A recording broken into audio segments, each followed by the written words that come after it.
vijana, lakini pia kuna wataalamu kwa maana ya maafisa maendeleo ambao kwa kiasi kikubwa ndio kama tulivyofuna tunatekeleza kila wizara.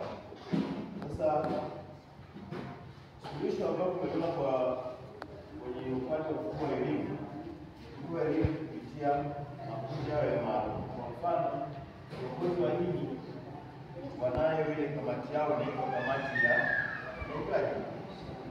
mahusiano ya jamii, kamati ya dini mbalimbali.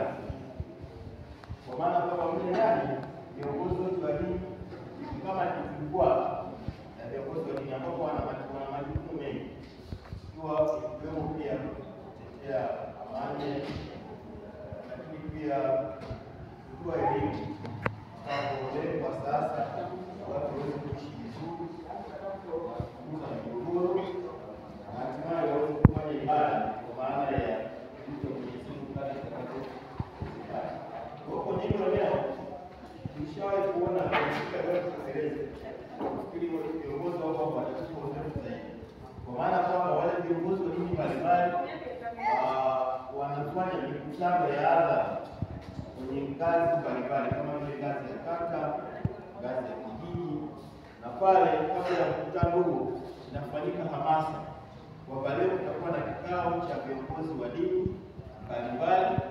Kwa hiyo ikiwa Muislamu naalikwa, ikiwa Mkristo, kwa madhehebu yote naalikwa pale kwenye kikao, na tunafahamu kwamba jamii yetu ingawa maadili yameporomoka, lakini bado kuna asilimia 80 wanasikia na kuwasikiliza sana viongozi wa dini.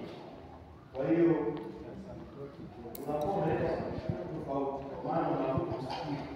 Kwa hiyo na kila siku wasimama tunaelewa jamii, wasimama tunataka kujama kwa msikivu. Kwa hiyo msikivu na kujua.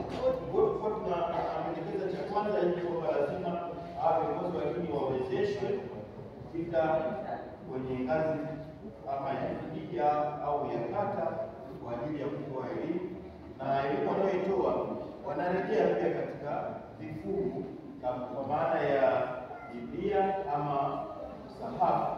Kwa hiyo usikivu unakuwa kwa maana ya Biblia inasema nini kuhusiana na masuala ya thamani ya mwanamke katika jamii ama ya mtoto, na hivyo hivyo kwa maana ya Qur'ani na nazungumza nini. Mkakati wa pili ambao tumeuona ni kutoa elimu kupitia vikundi vya sanaa na vikundi vya vijana. Kwa hiyo vijana wanaweza wakatengeneza maigizo kama kuna kikundi cha sarakasi, ngoma, wakafika kwenye eneo la soko wakafanya ile michezo. Kwa vyovyote vile watu wakakusanyika, wakishakusanyika wanatoa ujumbe wa kupiga ukatili. Kwa hiyo kufanya hivyo tutaokoa kundi fulani sasa kwa vijana.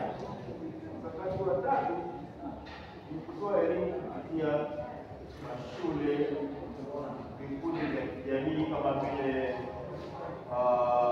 vikoba maarufu, lakini vikundi vya kijamii vya kuweka kopa.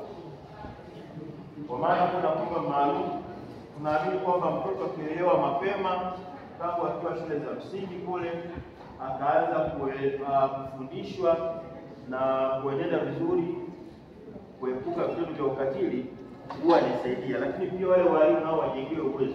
Kwa mfano, mwalimu anapotoa kazi shuleni, basi kama ni kazi ya kufagia ufagie msichana na mvulana, kama ni kazi ya kuchanja kuni, kila kazi wanafanya wote kwa pamoja.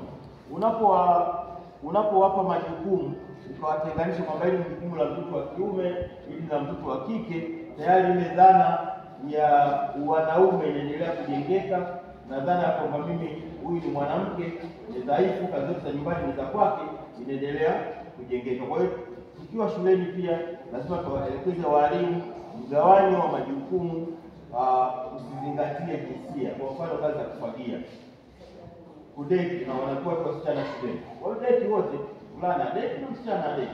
Kwa hiyo tutawakuza katika misingi hiyo, na kama ishu ya kupika, masuala ya sanskimu, stadi za kazi, wote wajifunze kwa mmoja wao, mtoto wa kike, wa kiume apike, wa kike apike. Kwa hiyo tukapunguza vitendo vya ukatili kwamba mtu akiwa anarudi nyumbani dada hajapika, anaanza kukaribia, kwa hujapika. Hata yeye ana jukumu la kupikia jikoni na kupika. Lakini kuna swala la kufanya kampeni maalum kwa ajili ya kupinga ama kuona namna gani tunaweza kuendesha masoko yetu ya usiku. Kwenye mkoa wa Kigoma karibu wilaya zote zina masoko ya usiku, na miongoni mwao unakuta sasa ni na mama na wasichana au watoto wadogo ndio wanashiriki nao kufanya hizo biashara. Sasa hiyo nayo huwa inachangia kwa kiasi kikubwa vitendo vya ukatili kutokea. Kwa Kakonko pale, yaani watoto wanauza karanga mpaka saa 5 usiku, wako na vile vile. Ukimuuliza anasema mama kaniambia ziishi. Mama kaniambia ziishi, na hiyo ni shughuli ya kila siku. Wengine wanaenda shuleni, akirudi yuko na mkoba saa 5 usiku yuko mitaani. Na wakati wote unaona anaingia baadhi, anatoka, anaingia hapa, anatoka. Kwa hiyo haya ni maeneo ambayo ama atanyang'anywa fedha, atadhurika, au anaweza kufanyiwa ukatili, akalawitiwa au kufanywa kitu kingine. Kwa hiyo tunataka tuwe na kampeni maalum ya kuona kwa mkoa wetu wa Kigoma tunafanyaje kubadilisha utaratibu wetu wa masoko. Kwa nini yasianza saa 9 saa 1 ikawa imeisha? Badala yake masoko yanaanza saa 1 usiku yanaenda mpaka saa 4. Tena hiyo sio pale Kakonko mjini, wakati mwingine mpaka ukienda Churazo, ukienda Nyamtukuza huko utaratibu ni huo. Nakaa mwasiku tunaenda field kufanya kazi mpaka saa 11 tunasikia njaa. Hamna chakula chakula kinapatikana kwa sababu kidogo kule wanachoma njaa mpaka tunaondoka saa 12 ndio mtu wa kwanza anakuja na msela karanga saa 12 jioni.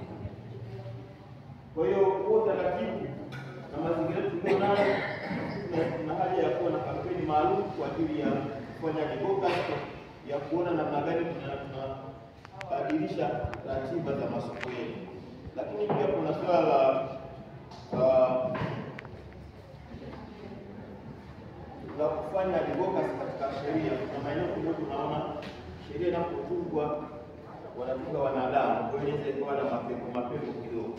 Jana lilizungumzwa hili swala la kwamba kuna kesi nyingi sana za ukatili zinaishia nyumbani, wazazi wanakaa wanadecide. Lakini wakati mwingine aliyefanya ukatili, mzazi aliyefanya ukatili anaenda kwa mzazi mwenzie, bwana mtoto wangu kweli kafanya, akifungwa huko kichanga atalia nani? Sio?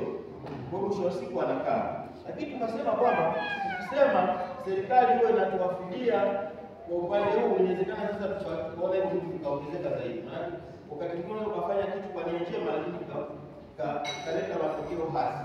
Kwa hiyo tukaona tunafanyaje kwenye hilo swala. Lazima tufike mahali tuone kama ni adhabu itolewe kwa huyu aliyetenda kosa, lakini utafuta utaratibu wa kuona namna gani huyu aliyeathirika anaweza akaendelezwa na serikali ili kuepusha utaratibu wa watu kukaa pamoja na kuyazungumza kujenga nasema kujenga. Kwa hiyo tukaona kwa haja ya kufanya advocacy kama kwa haya, lakini pia wanaharakati wa watu wa binadamu wana magari ambayo